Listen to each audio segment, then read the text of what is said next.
Judas 24:25. Ngayon sa kanya na may kakayahang mag-ingat sa inyo mula sa pagkatisod at sa inyo'y makapaghaharap na walang kapintasan sa harapan ng kanyang kaluwalhatian na may malaking kagalakan. Sa isang Diyos na ating tagapagligtas, sa pamamagitan ni Hesukristo na ating Panginoon, sumakanya nawa ang kaluwalhatian, ang karangalan, ang kapangyarihan, at ang kapamahalaan bago pa ang lahat ng panahon, at ngayon at magpakailanman. Amen. Pinapaging banal. Hiniling ng Panginoong Hesus sa Ama para sa mga alagad, pabanalin mo sila sa katotohanan.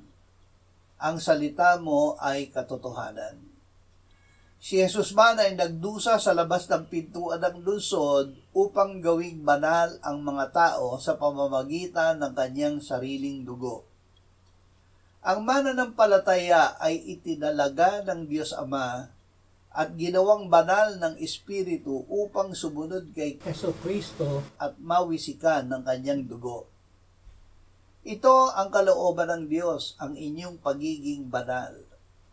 Pakabanalin nawa kayong lubos mismo ng Diyos ng kapayapaan, at ang inyong espiritu at kaluluwa at katawan ay ingatang buo na walang kapintasan sa pagdating ng ating Panginoong Hesukristo.